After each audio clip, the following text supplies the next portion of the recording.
How's it going, everyone? In this video, I want to share with you a really good build order. It's very good for beginners. It's straightforward. There's not a lot of moving parts to it. And I'll be covering this build order on this map. It's called All That Smolders. It's a really good 8 versus 8 map. And on this map, you have obviously 8 positions. You got the 6 front players. And then you have 1 tech in the center and then a air in the center as well. And we'll be covering this build order from position number 1. It's a rear position, but it's still a front player, and it's located right between 6 and 5, these two players, and it's directly behind those two players. And also in this video, I want to cover a common mistake a rear front player.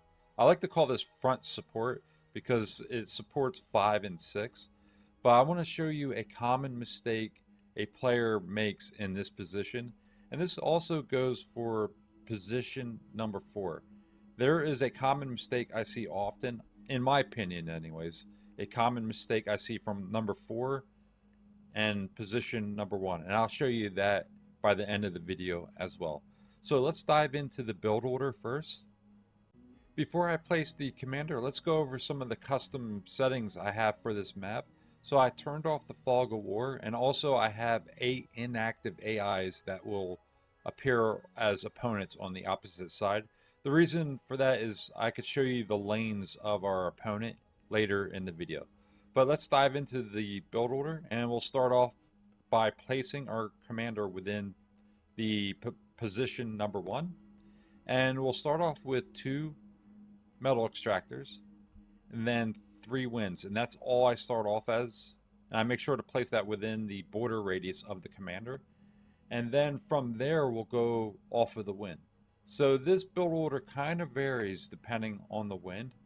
Like if there's a lot of wind, I go less with wind, and then if there's no wind, I'll go with solar.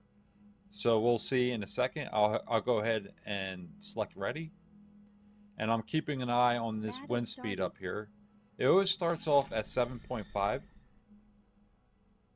and it's going up. So if it's between 5 and 10, I'll keep like about, well, actually I'll drop a couple more wind, and if it's over 10, I'll keep the 3 wind. So right now it's hovering around 9, so I might just go ahead and drop 2 more wind. Now watch, it usually changes after I make the adjustment. Oh no, okay, it's staying around 9. Okay, that's good. So if it's over 10, you could actually just keep 3, but I'll go ahead, I'll place the 5 since I'm committed to that. And then after I drop the bot lab, I'll do 1 more wind since we're doing so good on wind now. Now it's skyrocketed. It's up to 15. And then I'll drop the last metal extractor, and then from then on out I'll go with a whole bunch of wind. Now the bot lab, I'm going to start off with 2 construction bots, 1 Lazarus, 5 pawns. This is for like basic defense. And then I go crazy with a mace at first, and I might adjust that depending on what the opponent is doing. So let's pause this because there's a lot going on. Battle paused. The first bot, there's a lot you want to do with this first bot. And the first thing we'll do with it is drop a construction turret. And it's very important where we place this construction turret. You want to place it where it's within your metal extractors, because later on what you want to do is update your metal extractors, or upgrade them actually, and that will give you a lot more metal. And usually in a 8 versus 8 match, you have tech, and tech is located over in this location right here. And tech will send you a T2 bot, and you could use that bot to upgrade all your metal. And what's nice is you could use this turret here to help you with that, because that has 200 build power. So I used to just drop these things anywhere, but it's very important to place them in the good location because they could really help you later on. So I'm going to drop this right here, and notice that green border radius around the turret. So I'm going to include the metal extractors, the bot lab, and also I'll have extra space up here now to build wind turbines, and it will help me with that as well. So I'm going to place that here. So that bot will place that first, and then it's going to go into wind turbines, and it's just going to drop 8 of them. And then I'm going to have it do a little bit of walking over here, and it's going to drop another turret over here, and it's going to include these 2 metal extractors, and then that 1 metal field out here in the corner. So I want to include all that. So keep an eye on the border radius, and I'm going to drop it. Also, it's going to help with this lab here. And then I'll drop another 8, and this 8, you could put it anywhere really, but it's actually a good idea to put it right between here. And it will include this metal, or this turret and this turret. So these 2 turrets will help build this, and that should be built really quickly then. And then you go on to down here. And again, make sure to include all your metal extractors, your bot lab, and also your other turret. So I'll keep an eye on that border radius up here, and then move it down here a little bit. Perfect. And then I'll build another 8 here. And that's the starting point for your first bot. So let's go ahead and unpause it. Battle started. Now the second one, you want to grab the 2 metals. So it's going to go over here, here, and then I usually put it on converters, but I'm not sure what the wind is going to do. So if the wind is like 15, you're going to be maxing out by the time the first bot builds all the wind turbines. But if your wind crashes, let's say it's at 2 or something, you'll need this second bot to help the first one, you know. So what I like to do is after it drops to 2 metal extractors, just send it over here to help. And then if I'm on the front line, I don't have to babysit. It's still doing something, you know. Now the Lazarus, you have a bunch of metal around here, so I like to drop one of them. And then also you could use that Lazarus to clean up wrecks on the front. So it's very Low useful. It's power. not a waste.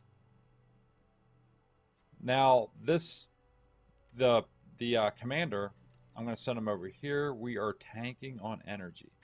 I'm going to help him with this, and then send him over to grab that front metal, and then send the commander off to the front.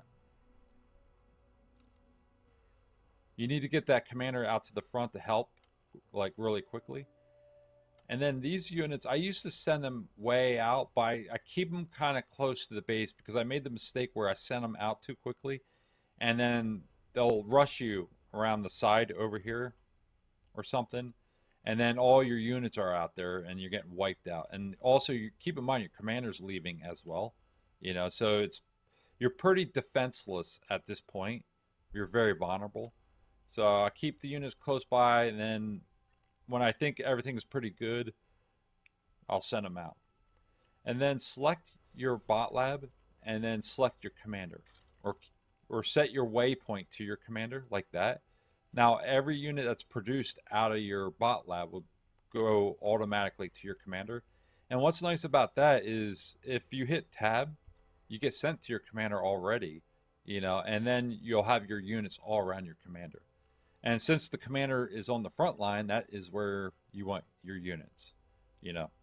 So everything is working pretty nice here. Our metal is created. Our bot is supporting that one. And look at the energy. It's maxing out. So I'm going to pull that second one off. And I'm going to have it start working on converters. And let's drop a whole bunch of them. I'm also going to move this down. So I want to convert all this energy, this extra energy, into metal. So I want them all going into that converter. I need that metal right now. And that's pretty much it for the build order.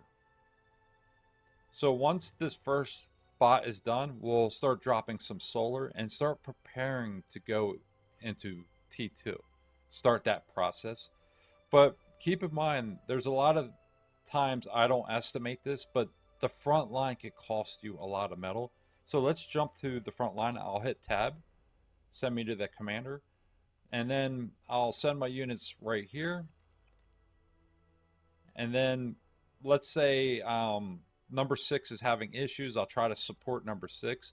And by the way, number 6 is over here.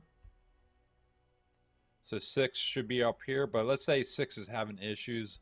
He got knocked back to here. What I like to do is block this off. And that might cost some metal. You know. So it's not too much metal. It's 8. So I might do something like this. Also, I might spend some metal on a laser tower, so, you need to add that into your build order, whatever you're spending on the front. Also, what I like to do is poke the front. And this is the mistake that I wanted to bring up that I find a lot of players making. And if you disagree with this, leave a comment. But what I find is a big mistake is number 4, and that is this position back here, the yellowish white color. Number 4 will just sit back and tech. And you got red, and that's player number 8, will come to the front. You have the orange color, that's player number 7, they'll come to the front. What I like to do is I'll come and I'll poke at the front here. And I'll start counting colors. If I only see 2, what I'll try to do is gang up on one of the players. And I'll try to talk number 5, this player. For example, I will say, hey, number 5, let's go after player number 8. So I'll send him over here, and then player number 5 will come and hit him from this side, and we'll try to get the front line to collapse. And the reason you want to do that is because player number 4 here is sitting back. All they're doing is sitting back, they're teching up, and within like 5 minutes, you're going to end up having T2 units because he sat back. You kind of want to punish the front, take advantage of that because you only have 2 players to go up against instead of 3. So that's the mistake I find player 1 and player 4's always making, is they sit back and they leave player red and player orange to fight for themselves. And when you go to the front and you're looking on this side, you should see 3 colors. You want to count 3 colors. If you only see 2, it is perfect time to start ganging up on one of the players and try to get that line to collapse before number 4 can tech up. If you disagree, if you have a different opinion about this matter, leave a comment. I would like to hear your opinion on it. But I don't see any benefit for letting a player sit back and tech, But let's take a look at the build order now. So this is the build order here. You have a steady stream of units, and that's what you want going to the front, And also, you want to make sure you keep the T1 construction bots going. So let's select these. And we want to start transitioning into T2, or if you're a single player, you might want to drop an air. In this case, you don't need air because you already have an air player. But you might do that also. I see players do that as well. But I might drop some solar. And then I might send one over here to build some turrets, really depending on the wind. The wind is horrible right now. So actually, I'll keep them both on there. Then I might just drop a couple turrets. By this time, you'll already have your T2 bot coming from tech.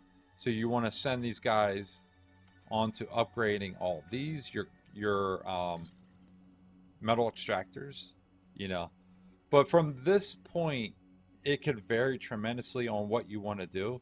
But this is a really good starting point, and you'll have a bunch of units on the front line. You'll be in good shape. This is a really good build order. I still use it to this day. But if you have any comments, please leave it in the comment section. I'll definitely check it out. And any ways to improve on this build order, please let me know. And I'll catch you in the next video.